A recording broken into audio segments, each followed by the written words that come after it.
রুই মাছের রেসিপি তো আমরা অনেকে অনেক রকম করে বানিয়েছি।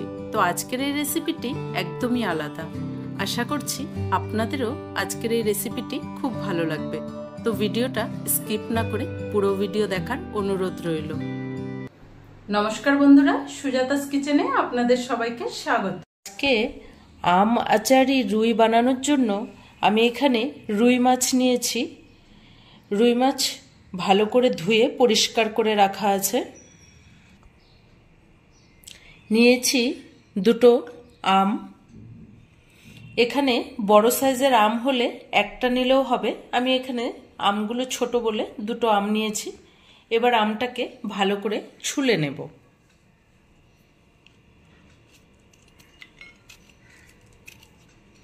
আমটাকে পুরো ছিলকেগুলা উঠিয়ে নিতে হবে ভালো করে।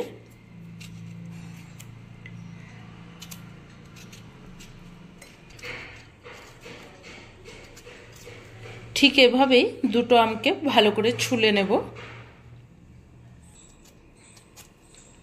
তো দেখুন দুটো আম কি সুন্দর আমি ছুলে নিয়েছি। এবার এই আম দুটোকে ভালো করে গ্রেট করে নেব।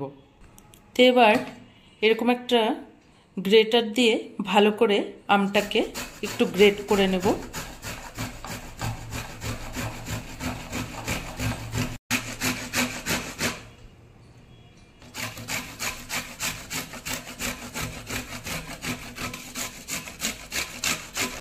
তো দেখুন দুটো আম ভালো করে গ্রেট করে নিয়েছি। তো এতটাই লাগবে আমটা। এবার আমি এখানে নিয়েছি কিছুটা কাঁচা লঙ্কা। এই রেসিপিটা একটু ঝাল ঝাল টক টক মিষ্টি মিষ্টি হবে, তার জন্যই এটার নাম রেখেছি আম আচারি রুই। তো এবার কাঁচা লঙ্কাগুলোকে ভালো করে চিড়ে নেব। রেসিপিটি খুবই সহজ, খুব সিম্পলভাবে করে দেখাচ্ছি। আপনারাও এই রেসিপিটি একবার হলো ঘরে এভাবে বানিয়ে খেয়ে দেখবেন, খুব ভালো লাগে। এই গরমে মুখে রুচি চলে আসবে রেসিপিটিতে। তো কাঁচা লঙ্কাটাও সবগুলো চিড়ে রেখে দিয়েছি। এবার আমি রান্নাটা শুরু করব। প্রথমে মাছটাকে একটু নুন হলুদ দিয়ে মেখে নেব।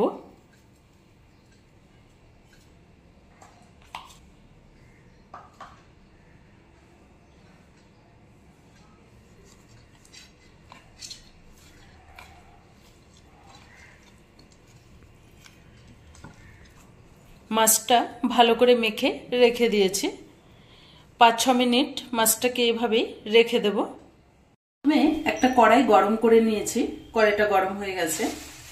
এবার দিয়ে দেব অল্প করে মৌরি। এবার শুকনো খোলায় মৌরিটাকে ভালো করে ভেজে নেব।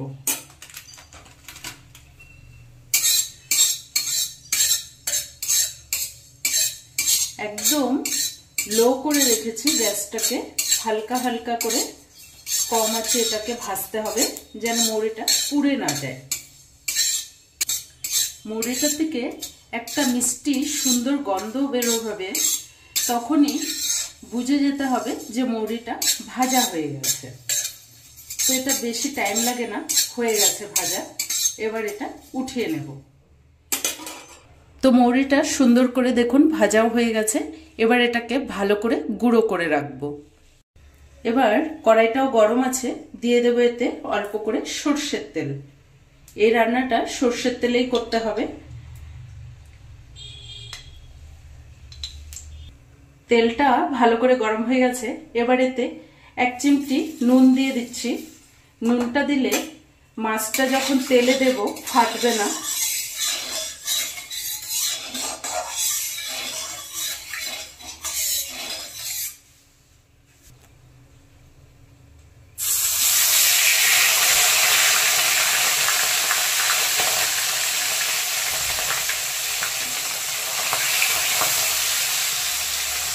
তাজা মাছ হলে মাছটা খুব ফাটে, তো মাছটা একদম ফ্রেশ তাজা আছে। মাছটাকে আমি বেশি লাল করব না, এটা হালকা হালকা ভাজতে হবে। মাছটা একদম হালকা হালকা যখন এরকম কালার আসবে তখনই মাছটাকে আমাদের উঠিয়ে দিতে হবে। মাছটা বেশি কড়া করা যাবে না।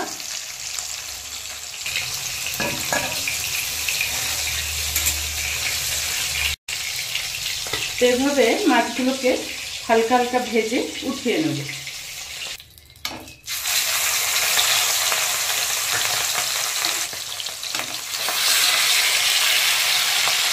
সব মাছগুলো ঠিক এভাবেই হালকা হালকা করে ভেজে উঠিয়ে নেব। তো দেখুন মাছটা কত সুন্দর করে ভেজে রেখে দিয়েছি। মাছ ভাজার ওই তেলের মধ্যে দিয়ে দিলাম ফোড়নে একটা শুকনো লঙ্কা, সাথে দেব ফোড়নে সর্ষে। এই রান্নাটাতে ফোড়নে সর্ষে যাবে। সর্ষেটা যখন একটু ছিটকাতে থাকবে, সর্ষের ফ্লেভারটা তখন এটা থেকে বেরোবে, তো বোঝা হবে যে আমাদের ফোড়নটা ভাজা হয়ে গেছে। সর্ষের গন্ধটা সুন্দর বেরিয়েছে। এবার আমি এতে গ্রেট করা আমগুলো দিয়ে দেব।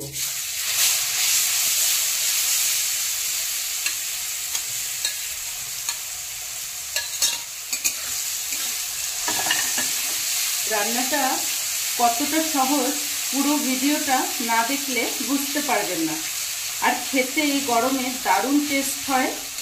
তো আমি আমার সব বন্ধুদের বলছি একবার হলো এই রেসিপিটা আপনারা ঘরে বানিয়ে খেয়ে দেখবেন।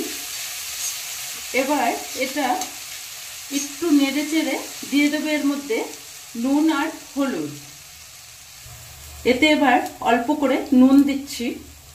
নুনটা আপনারা আপনাদের টেস্ট মতোই দেবেন। আমের মধ্যে নুনটা হয়তো একটু বেশি লাগতে পারে, পরে চেখে দেব। এবার দিয়ে দিচ্ছি এর মধ্যে অল্প করে হলুদ।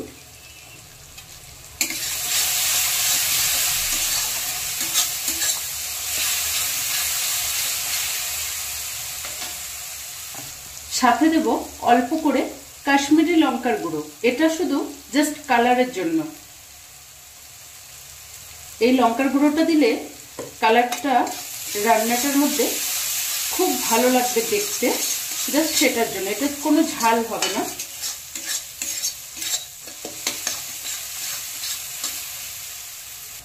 এবার আমি ঝালের জন্য দেব অল্প করে কাঁচা লঙ্কা। এই রান্নাটায় কাঁচা লঙ্কার ফ্লেভারটাই ভালো লাগবে। তো কাঁচা লঙ্কাটা এভাবে ফাটিয়েই দিতে হবে। লঙ্কাটা দেওয়ার পরে একটু নেড়ে চেড়ে দেখুন তেলটা কি সুন্দর বেরিয়ে গেছে। এবার আমি এখানে আরো এটা টেস্টি আর চটপটা করার জন্য দিয়ে দেব 2 চামচ কাসুন্দি। এখানে 2 চামচ কাসুন্দি দিলাম। তো ব্যাস এ কটাই উপকরণ। তো দেখুন এর মধ্যে না আর কোনো মশলা পড়লো না কিছু। এই 2-3টে জিনিস দিয়ে কত সুন্দর একটা চটপটা রান্না হবে। এবার এতে যেহেতু একটু টক আছে, ঝাল আছে, তো এটা ব্যালেন্স করার জন্য দিয়ে দেব 1 চামচের মতো চিনি। টকটা যদি একটু বেশি লাগে তাহলে আরেকটু চিনি দেওয়া যাবে। সেটা আমের হিসাবে, মানে আমাদেরকে মিষ্টিটা দিতে হবে। রেসিপিটা হালকা ঝাল, টক, মিষ্টি তিনটারই ব্যালেন্স আসবে। তো এবার চিনিটা দেওয়ার পরে 1 মিনিটের মতো একটু নেড়ে নিয়েছি। রান্নাটা খুব তাড়াতাড়ি হয়ে যায় একদম। তো এবার এর মধ্যে দিয়ে দেব অল্প করে জল।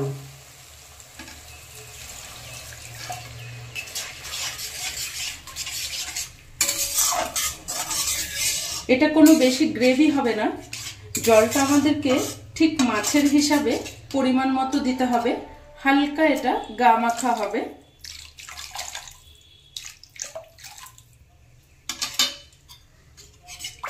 ঠিক এতটাই দেব।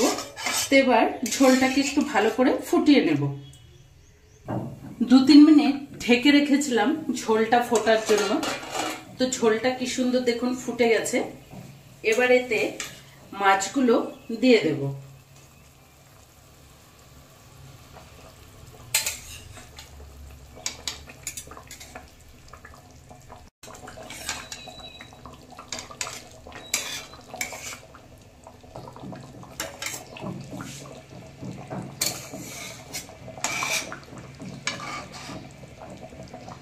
এবার এটা 3-4 মিনিট ভালো করে ফুটতে দেব। মাছটা দেওয়ার পরে 3-4 মিনিট ঢেকে রেখেছিলাম। মাছের ভেতরে আমের মশলার ফ্লেভারটাও যেন ঢোকে। তো এবার সুন্দর মতো ফুটেও আসছে, 2-3 মিনিট হয়ে গেছে। এবার আমি এতে আরো কিছুটা চেরা কাঁচা লঙ্কা রেখে দিয়েছিলাম, এবার এটা দিয়ে দেব। ওপর থেকে এই চেরা কাঁচা লঙ্কার ফ্লেভারটা খুব ভালো লাগবে, একটু ঝাল ঝাল টক টক মিষ্টি মিষ্টি হলে ভালো লাগবে। আমটা যদি কারো বেশি টক হয় সেই পরিমাণে মিষ্টিটাও একটু আপনারা নিজেদের টেস্ট অনুযায়ী দিয়ে দেবেন।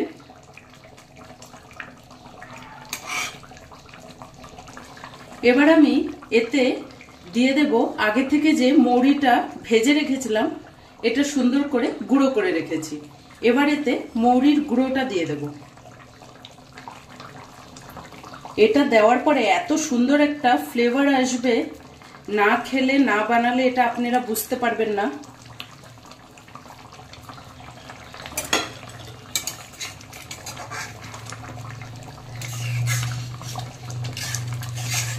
এবার আমি একটু ঢেকে রাখবো যেন মৌরির ফ্লেভারটা মাছের ভেতরে সুন্দর করে ঢুকে যায়।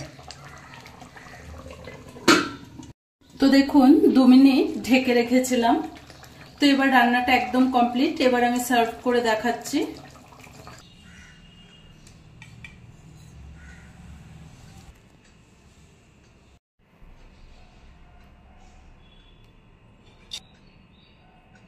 তো আজকের এই আম আচারি রুইয়ের রেসিপিটি আপনাদের কেমন লাগলো কমেন্ট করে জানাবেন।